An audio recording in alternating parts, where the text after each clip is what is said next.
Good morning, good day, or good afternoon, depending on where you're joining us from, and welcome to our masterclass on supply chain visibility. We are happy to have so many of you here today with us, and especially also happy to have Patricio with us from Scalpers.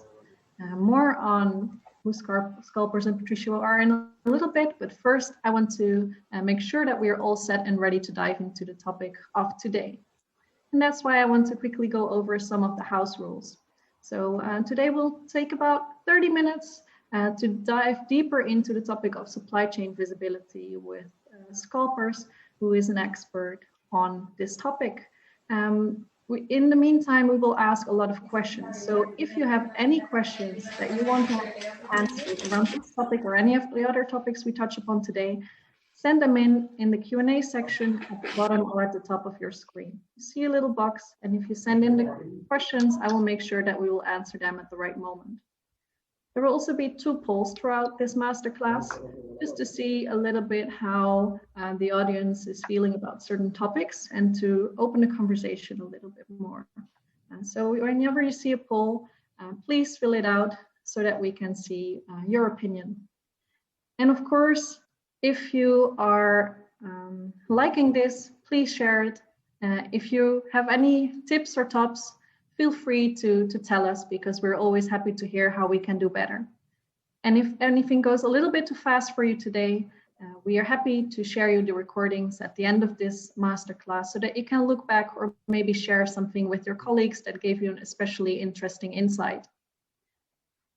With that being said, I would like to welcome Scalpers once more. And for those of you who are not familiar with the brand, I would like to stress once more that Scalpers is an iconic Spanish fashion brand with 220 stores in 7 countries and 2 distribution centers.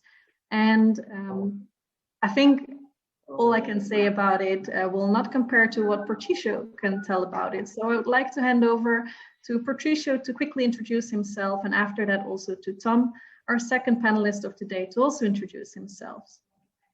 Thank you, Steffi. Over to you. Thank you, Steffi, and welcome everybody. Okay, I'm Patricio. I'm the head of logistics from Scalpers. And, if you don't know us, we are a fashion company based in Spain. It was founded in 2007, and we opened our first store in Madrid. We have suffered, or we have had a big growth last years. I mean, when I started here in the project 5 years ago, we have a small distribution center, and we only have 19 stores. That was 5 years ago, and now we have, as Steffi said, more than 200 stores, and we are in several countries around the world. And we have iconic collections for men, and now also kids and women. Scalpers was launched or conceived to set the men to free from the traditional style, and now we make a iconic and fresh collections. This is an overview of the brand. Thank you, Patricio. Thank you. And Tom, could you also give a brief introduction of who you are? Yes, welcome also from my side. Good afternoon, good morning, good evening, wherever you are in the world. My name is Tom. I'm now based in Germany, working for NADAP here, and my role is that I work together with retailers and brands, predominantly from the fashion, the shoes, and the sports industry, on their supply chain strategy, and see and identify where we can use this fascinating technology, RFID, within their supply chain operations to create stock visibility, to create real-time item-level stock visibility, and to know finally where products are and make merchandise simply available. Thanks a lot, Tom. I think that clearly indicates that we have 2 experts on the topic of supply chain visibility here with us today. So if you have any questions related to that topic or any of the other topics that we will cover today, send them in with the Q&A at the bottom of the screen. And if you have any other remarks, feel free to also use the chat. And then I would like to hand over to Tom while I disappear for a while until there is a first question that comes in from the audience. Yeah, thank you, Steffi, for that nice introduction. I will be your moderator today, but please, everyone, feel free to ask your questions via the Q&A button you have down there in the Zoom functionality.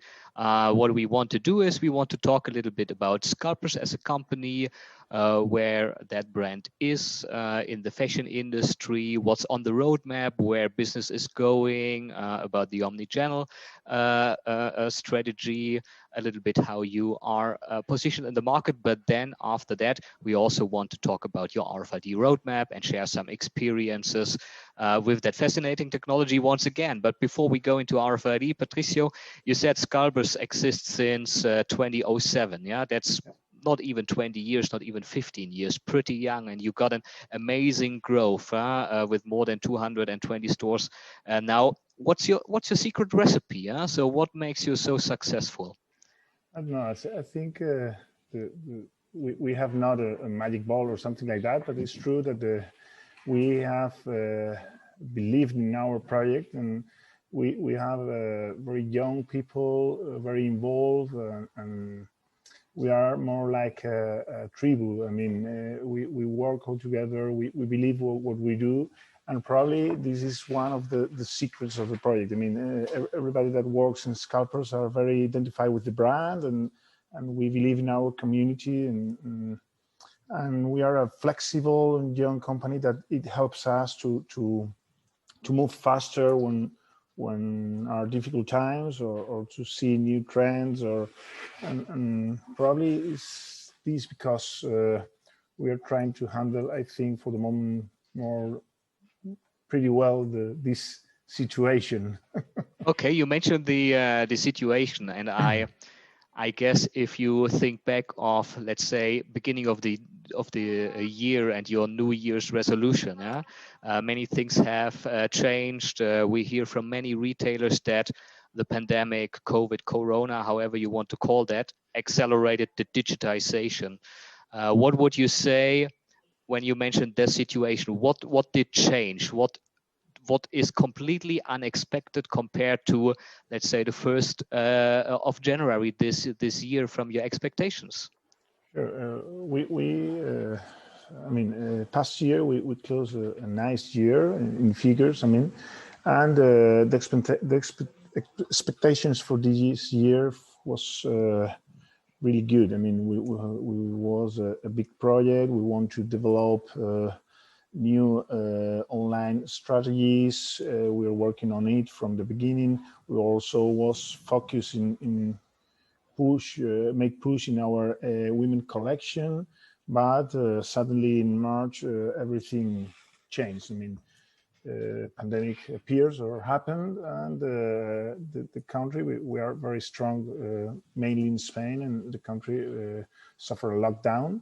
So everything changed. I mean, we are retailers, and we are for the moment stronger in offline because we are very big in Spain in offline. So suddenly you see that all your stores are closed. So you need to rethink or redesign your strategy for the year, because everything changed. I mean, your only channel is the online channel suddenly, when we're trying to be an omni-channel. So the rules has changed. And were you able to still utilize your stores and the stock of your stores during the lockdown? So even when customers couldn't come or still aren't coming as compared to a year ago because the footfall and the traffic is going down, are you able to still utilize your stores with omnichannel services to keep the connection to your customers? Okay. In the very beginning, we can't use our stores because it was forbidden. So it was a really difficult situation, because we have a lot of stock in our stores. I mean, 200 stores are too much. So we need to decide in the very beginning that we can use the stores in order to use these goods. We do that because we are prepared to do that. I mean, we believe in the omnichannel, and we was running projects in order to use this stock in the online. So for us, it wasn't a new thing. I mean, it was new because we are only in a pilot situation, but it was like a punch in order to launch faster. I mean, to use it faster, like small warehouses around the cities. So you were already mentioned a stock and stock visibility. What would you think? Which role does stock visibility and stock accuracy in your stores play these days? How important is that for you to be successful with ship from store, for example? I think for an omnichannel strategy, I mean, it's a must, the stock accuracy, because if you haven't the right accuracy in your stores, you can give the service to your customer that you want. I mean, if you use ship from the store or click and collect in order to give better service, you need a high accuracy, because as you know, websites like Amazon or Zalando are pushing us to work in 2 hours delivery or same day delivery or next day, and everything is faster and faster, and you need to be closer to your customer in order to give that service. So for us is very important, and not only because that, is also because our typical store is not too big, so we need to. How big is it on average? Between 80 and 120 square meters. So we have not big stores, so we need to replenish all the time goods to the stores, because we have a big stock room in the shops. So the accuracy for us is crucial in order to make the right replenishment to our stores. Okay, so when we're talking about stock accuracy, we are automatically now already on the topic about RFID, yeah, because that is, of course, the perfect technology to create stock accuracy and visibility. But before we dive deeper into your project and to your experiences, we have a question for you guys, for the audience, yeah, because we would like to get a little bit a better picture where you are on your RFID journey. So we prepared a small poll for you, which is very quick to answer. You see the question on your screen popping up. So what would you say? Where are you on your RFID journey? Are you already, or sorry, the first answer is we do not have any RFID activities so far. Would you say we are investigating the potential of RFID use cases? Would you say we started an RFID pilot project already? Would you say we are running an RFID rollout? Yeah? Or last but not least, we have already fully deployed RFID. Maybe some of you even might answer with that one. So the first answers are coming in. I see already that the poll is going up and down and the bars are moving. So let's say 5 more seconds for you. And there we have the result, which is interesting to have a very, very mixed picture. So the first is that most of you still don't have any RFID activities, but if we go down the list, a lot already looked into RFID, investigate the potential, or have wrote the technology completely out. So it's very interesting to see a very, very mixed audience, but that helps us to touch on all the topics. So yeah, let's dive into that topic. Patricio, how did it start? Yeah? Where did your journey, your RFID journey start? When did you first start to think about? Yeah? And what happened then? Let's travel a little bit back into history. Okay. As I told you before, in last 5 years, we have grown very fast. So we are opening a lot of stores every single year. So for us, it was pretty important to have the right visibility of the whole supply chain. I mean, I need to know exactly what I have in my stores, in my warehouse or DC, in order to make the right purchases and the right forecasts. So with this speed that we are on, for us was critical have the right visibility. So we thought that the right tool or the right way to have this is to implement or develop a system that can help you in that way. So in 2017, in October more or less, we start to talk about it. We know that the technology was mature then, because we thought many years previous that date to use RFID, but the test wasn't still the right. So in October we start to make an investigation with many suppliers in order to see the situation of each of them. And we know that the RFID works in the stores, but we are not sure that it works in the warehouse. But for us, in our project, was a must, because in the supply chain, the first step in the supply chain for us, because our DC's own DC, it's the arrivals to the DC. So if you have RFID from the very beginning, you can have better control of all your supply chain. You know exactly what is arriving, and it helped us to make better decisions.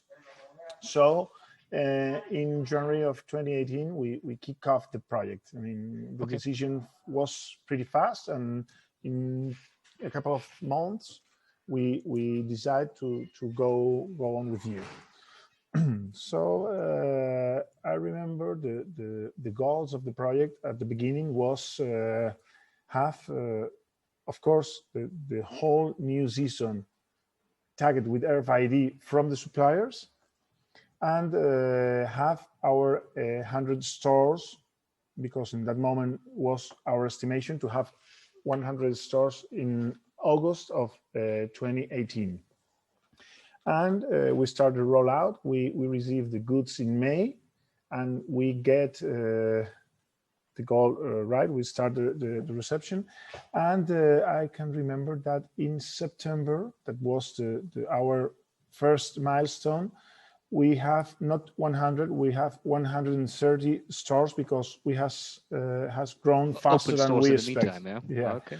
And it wasn't difficult to implement more.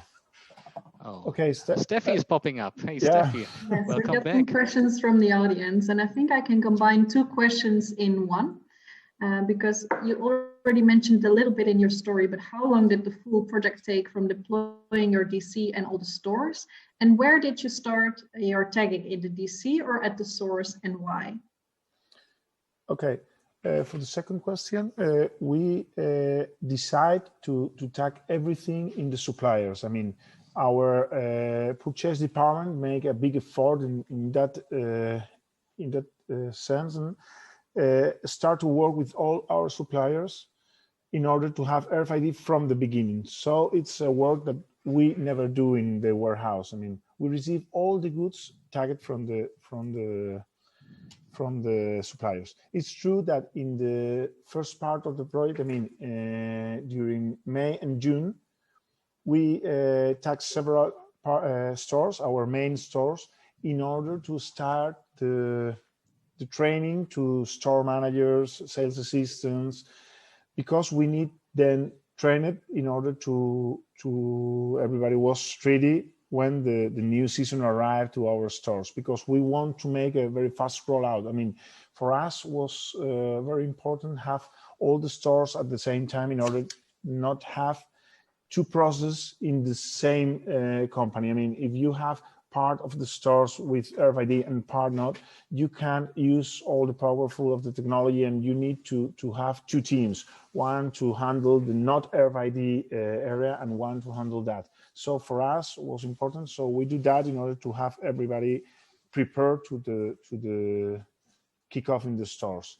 And we make the test with our main stores, and was really fantastic, because our store managers, those that can use first the technology, was the first and say everybody, okay, that's fantastic, you need to have it, and everybody was excited about it. I mean, if you do that not with your most important stores, with secondary, probably you have no visibility in the project. But if you do that with your flagship, everybody is very, very enthusiastic about it, and everybody is seeing what is happening. So it was very good in order to let the project flow over the company.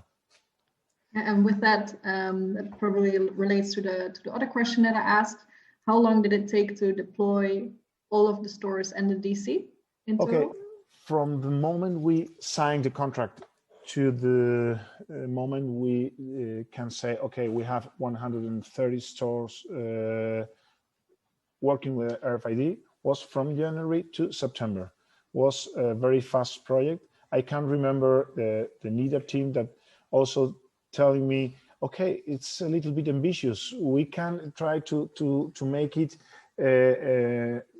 I mean, more ordered. I mean, I remember Sergio telling me, okay, do 20 stores and 20 and 20. And I said, Sergio, but if you only have 4 weeks and we need to make 30, 30 and 30. And he said, okay, it's in your side, let's go. So it was very easy because we believe in the project and NEDA believe in our project. So I think we worked together easily and was a common decision. I mean, so I think you could consider the year 2018 as your year of RFID, because it sounds very much like a big bang, that in 2018 you implemented RFID along your whole supply chain. Actually, it was a step-by-step phased approach, organizing the source tagging, then go to the DC and then to the stores. But it was pretty quick and ambitious.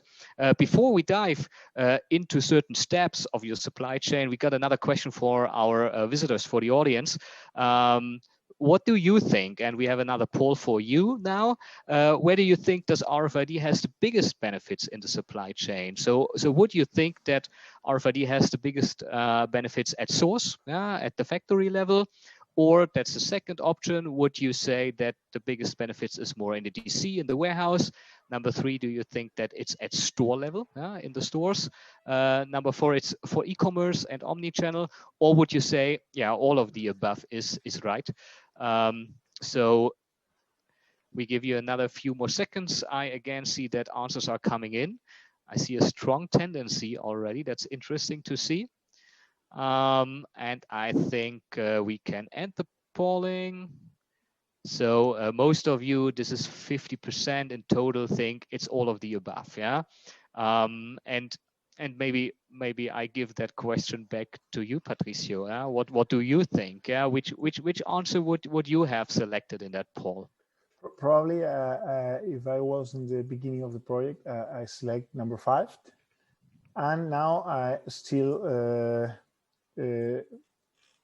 select number 5 because I think depends on your company. It's true that you can see results faster in the stores because it's more visual and you are making sales, so it's direct the result. But the truth is, in our learning, that in the DC you can have a lot of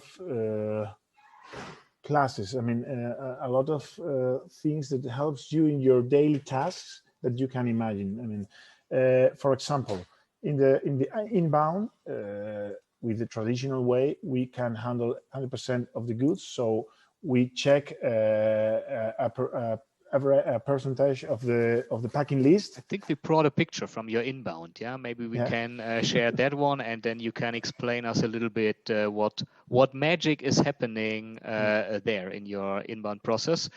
But while we start the picture, please continue.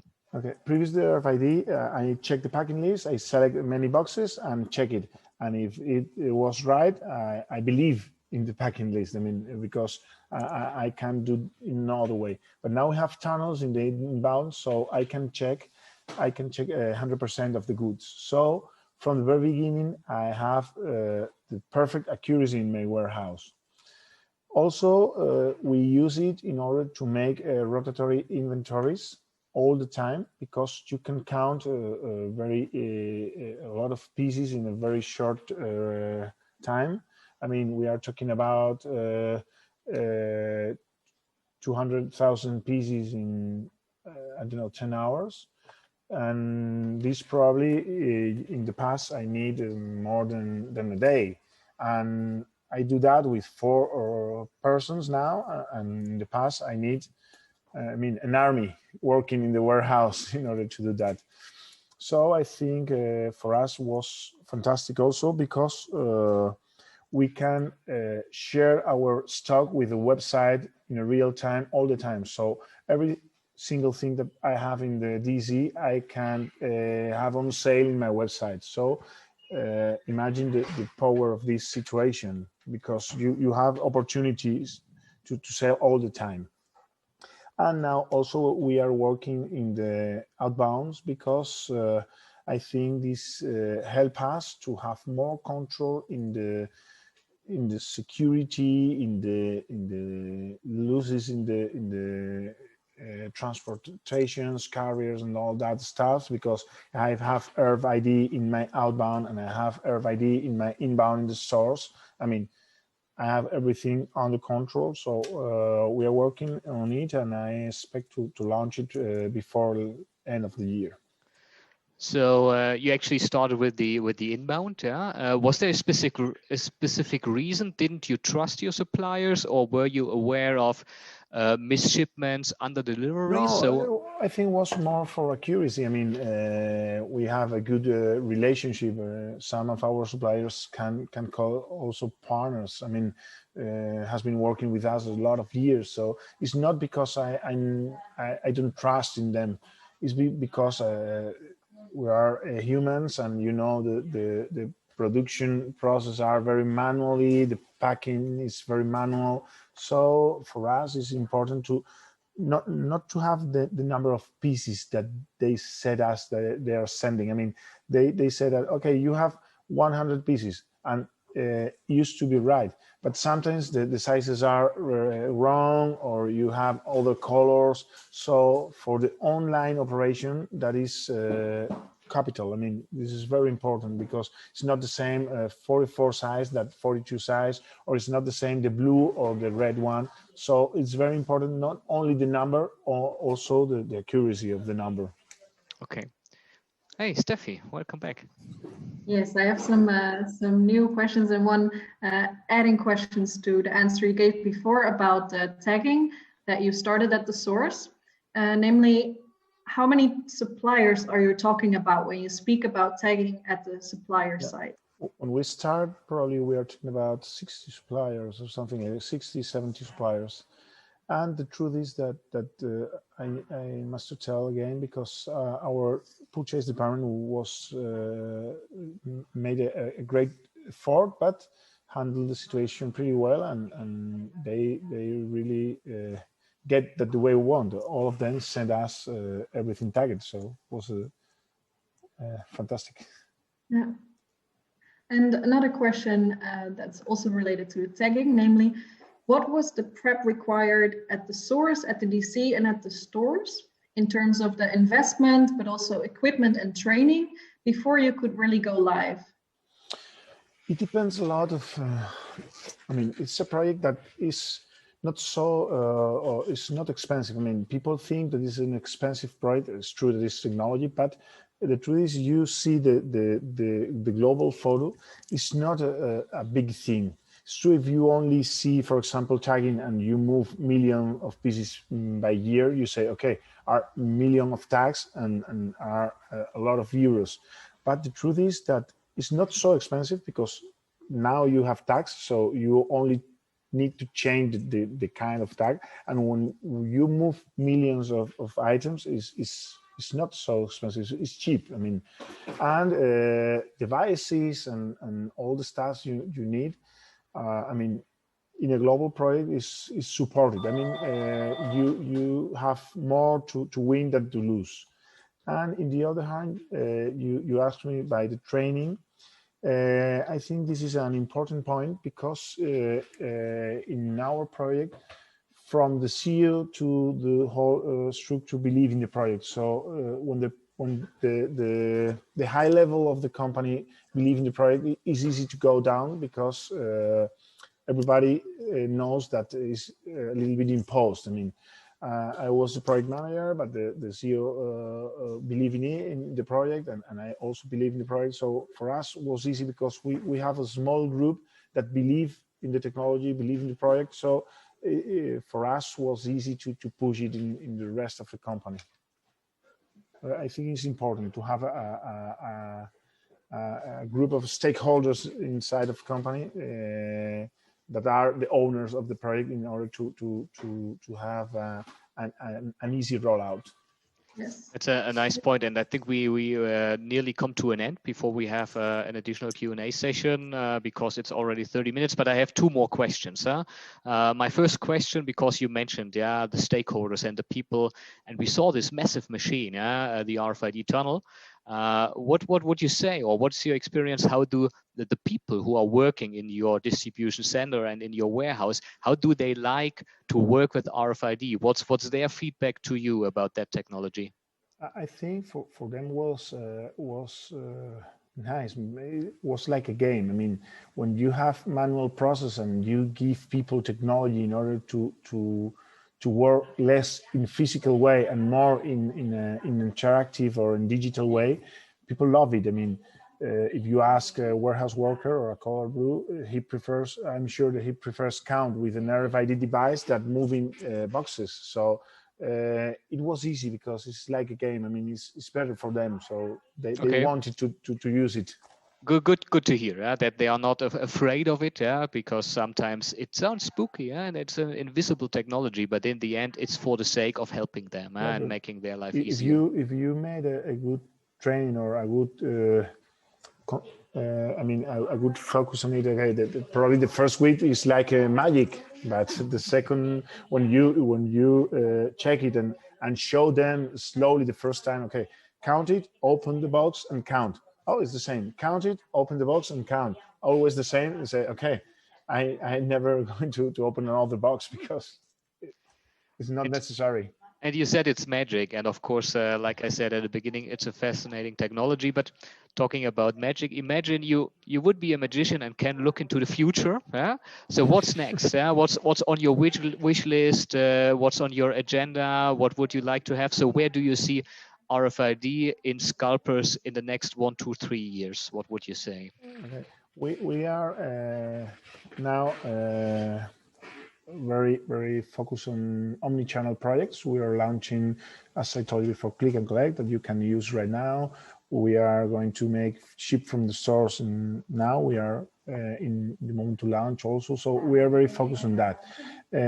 I think, or I always says that the RFID project is a live project. I mean, all the time is changing. I think next step probably can be use better data. I mean, with RFID, you have a lot of data that sometimes you don't use, and it's probably that you can have a lot of information that you are missing because you are not checking it. So it helps like a data tool that it's very interesting. Also, we are working in several projects of anti-theft, not only in the stores, also in the warehouse, and automatic movements. I mean, you can check if something is moving inside your DC and it's not allowed or something like that. It's like an alarm system, not only for the stolen, it's also for the process to control the process. Okay, the process are doing right or not, or the things are in the right place. We are also making pilots in robots in order to make cool. Automatic inventories in the warehouse. We have made some pilots. The figures are good, but it's true that we need to work a little bit more. And I think in stores, the real time for the real time accuracy or real time visibility in the stores it's another thing that you can use for you want. I mean, for the thing you want. So basically, it's very nice to hear that RFID or implementing RFID is not only work, it's actually a lot of fun. Yeah, I hear what you're saying. At least for me. That's pretty nice. So thank you for this journey and taking us with you on that journey and give the insights how you manage this project, what you learned, and share a lot of experiences. And now I see Steffi, because we will certainly have some more questions from the audience. Yes, indeed. And thank you very much, Tom, for guiding us through this journey with Patricio. And indeed, there are some more questions from the audience. So if you still have a few minutes to stay with us, feel free to hear more of the answers Patricio has to give to these questions. And if you need to leave, of course, we are happy to stay in touch with you, and you'll gain access to the recordings of this masterclass later this week as well. So another question that came in related to tagging again, it's really a hot topic for the audience today, is whether you have any issues with applying RFID tags on any of your products, and how do you deal with that? Okay, I think as every single technology is not perfect, so you have little problems. But if you know them, and the DC, I think, is a very good place in order to know more about these problems.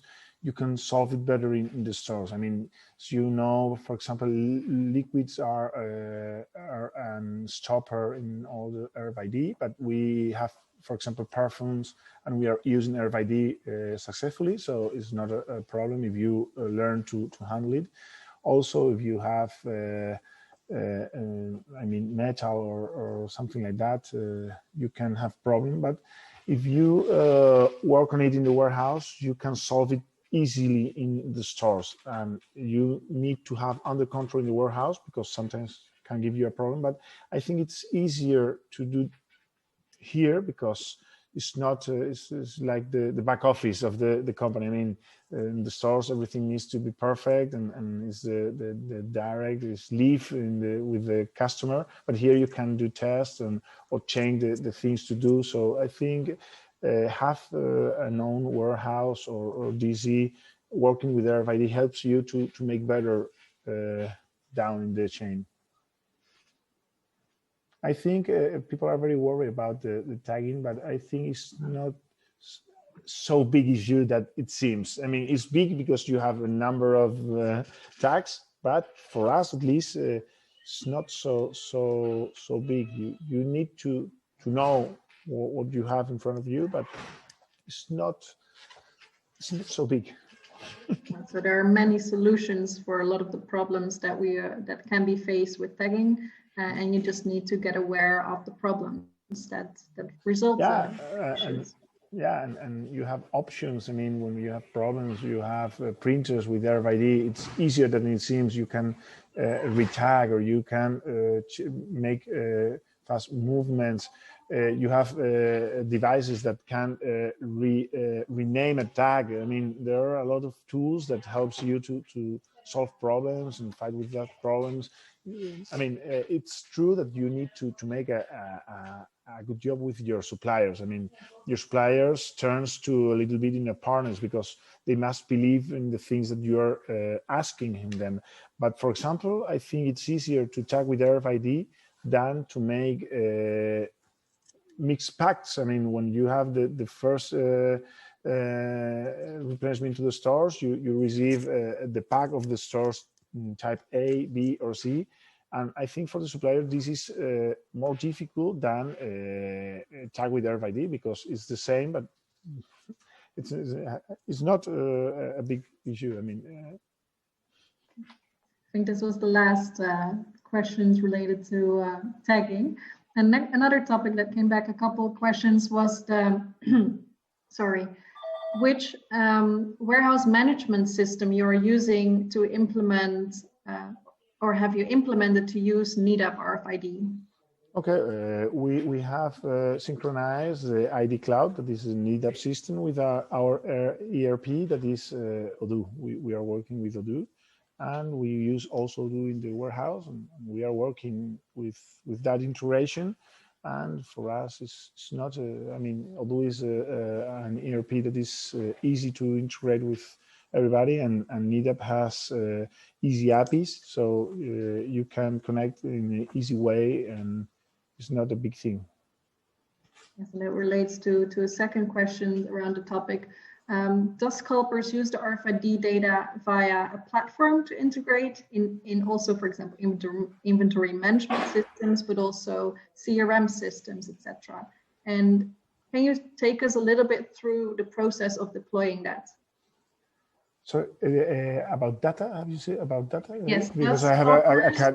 Sorry. No worries. Does Scalpers also use the RFID data via a platform to integrate it into, for example, the inventory management system or the CRM system, etc. And can you take us a little bit through the steps in order to deploy that? I don't know. It's difficult. I think the question is, correct me if I'm wrong, whoever asked that question, yeah? If the RFID inventory data is integrated with a web platform, for example. So, you know, the RFID inventory data is gathered along your supply chain. In your DC, you have RFID inventory data. In your stores, you have RFID inventory data. And sometimes we just say that's a single point of truth, because we say RFID is the most accurate data pool. So the question is, which other systems, which other platforms, which other solutions have access to the RFID data? You named Odoo, for the WMS and the ERP. Do you exchange these RFID inventory data with other systems as well? No, because we only have Odoo for the whole company. So we need to make. Of course, we have a business intelligence system. We use Tableau, for example. It's like the Microsoft, but it's called Tableau, and you can use the data to make your dashboards or whatever you want in order to see that. But our main platform is Odoo for the whole company. So basically, the RFID data are updating the Odoo data. Yeah, sure. It's in real time. I mean, we have a real time integration. If I make an inventory, I integrate in real time, so we can handle it in real time. Because you also mentioned a little bit earlier that you are doing a regular count in the DC. And this count data is also used to show it online for your web shop. Yeah. I actualize it in real time, so it okay. Okay. So the RFID data in real time is updating the ERP system, and then you can also show that online. We are also using point of sales with RFID and theft system with RFID, and all of them are connected in a real time. I mean, but the POS, the POS is an Odoo one, and the antennas are connected with this POS, and it's connected with ID Cloud. I mean, all the systems are connected in a real time, and it really works. Cool. Yeah. It's really great to hear. Hopefully that answered that question as well. And we only have one final question. So if you still have a question and you only think about sending it in right now, please do so before we really close off. And in the meantime, I will ask the final question that we have right now. And that's, I think, a really nice question to also round off with, because it is, what final piece of advice would you give someone that is starting with RFID in the DC? Okay. We start with RFID in our DC because it's the natural way of the supply chain. I mean, if you do the work of tag everything in the supplier, and the goods are going to go through your warehouse or through your DC, why don't you use it in your DC? I mean, it's not. It's true that you need to spend money in the devices, but it's not a very, very big investment. And if you have the technology and you can do better from the very beginning, it helps to make everything easier when you still going on in the supply chain. So our main was because it was the first step, and also because our growth, we need to improve better process in our warehouse, and to have more accuracy helps us to do that. Cool. That's a nice final statement. Huh? Yeah. And with that, we want to thank everyone for their time. We didn't receive any other questions, but of course, if at any point you still have questions, you can always reach out to us. You found us right here, so I'm sure you will be able to find us again. And we will share the recordings with you as well, so that you can be in touch with us about that as well. And then a really big thanks to both Patricio and Tom for being with us today. And thank you, Patricio, for sharing your story around supply chain visibility with us. Thank you, Steffi. Thank you also from my side. Thank you. Thank you. Everyone, and we'll see you next time. Bye. Bye-bye. Bye-bye.